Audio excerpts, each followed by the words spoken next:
Hello, it's been a while since I've made a video, so I thought I'd get you updated, get this posted to YouTube.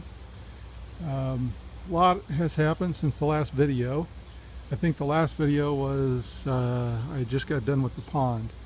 Today I finally finished mortaring and rocking in the waterfall, and it has not been cleaned up yet. Some of the rocks you can see at the top I've cleaned a little bit, but most of these down here and the pond again is now pretty filthy, has not been cleaned. Everything's just been mortared in, and you can see it's still kind of wet down here in this corner, and up this corner right here. That's what I finished up today to get her all done. So you can also see we've got the planter box in down here with a new hydrangea. My wife loves hydrangeas. The electrical is in. See that in the wall there. There's the conduit over there on the running up, and I'll take you up in a minute. We also have the lower patio pretty much done. There's a couple of different grades here to be able to channel water off to the grass, and we're just using mason sand as the grout for right now, and then around the edges we will put some mortar to hold everything in place. But I like the mason sand if you need to remove a brick for some reason. If it breaks, it's a lot easier than taking up a bunch of mortar. So anyway, let me take you to the top real quick. You can see we haven't really, oh, that's the other thing you probably haven't seen either in this since the video. The outer mesh has now been, this is closer, and it's really hot today. Got a heat index warning of 115. You can see this outer mesh and the inner mesh. This is, when I go to mud, you can kind of see here where the river is, kind of how it's working. Techniques here, basically I just mix up the mortar myself.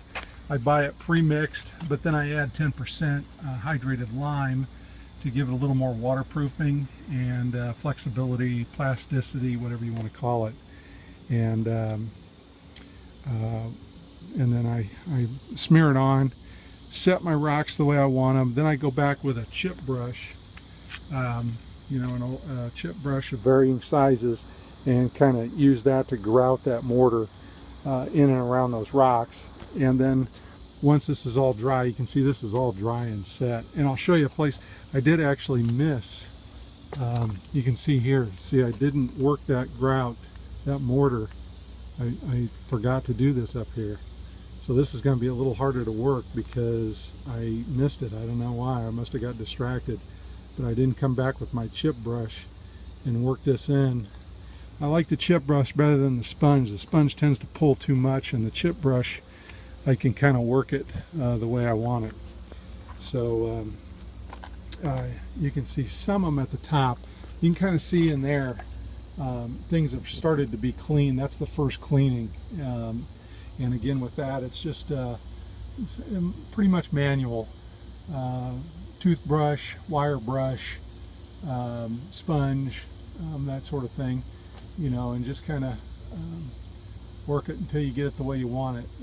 This will all be stained and sealed, just like the pond, similar. And so that's to take up some space in here. I didn't have enough of the boulders that we brought down from Wisconsin, so we went and got some flagstone, and that you can see the pieces of flagstone in, and there's some there that's left over in there. But you can start to see things are taking shape. I'll take you up to the top now. I know a lot of people, when they've looked at these videos, they don't understand the tires. The tires are just a foundation. The tires are like your 2x4s or 2x6s in your walls.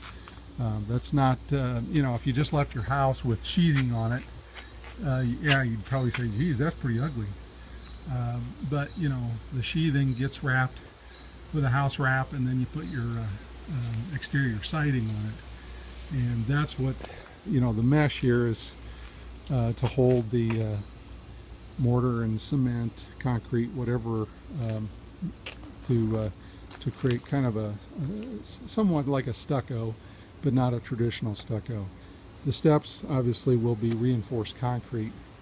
You can see that we got the patio. I bricked this up here. My friend David bricked the lower one while I was mortaring that. He worked on the deck while I was bricking this. So we got the deck in. We just don't have the handrails or the railings around the porch, but everything's in. This was a real pain. If you've never done a stringer for a right angle, that corner stringer is, I had to laminate 3 pieces of 2x12 together to be able to have enough real estate to cut that stringer. Anyway, we also put cedar siding just like the house, but we're going to leave it natural. Here's the electrical box. This has 2 options.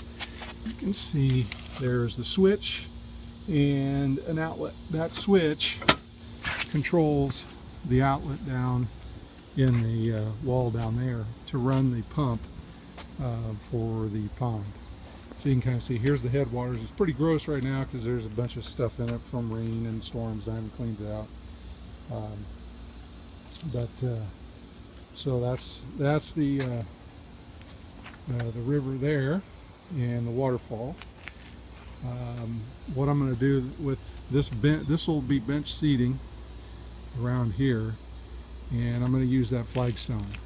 So that flagstone will kind of go on the top. The red, I think I'm going to use the red for the top, and probably intersperse the tan, whatever that color is, and a little bit of red on the face of the seat. So, and you can see the patio wraps around to the side.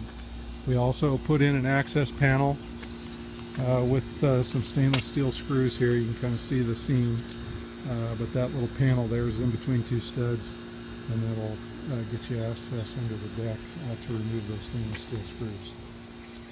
You can kind of see I don't have the railings on yet, so that's why that looks like that. And we don't have the railings coming down the steps either yet. That'll be a little later. So that's an update. We haven't started the wall yet. I want to get this done. We've got family coming in August, so we're trying to get everything at least ready for to be able to be out here and have a little fun. So that's the update. I appreciate everybody watching.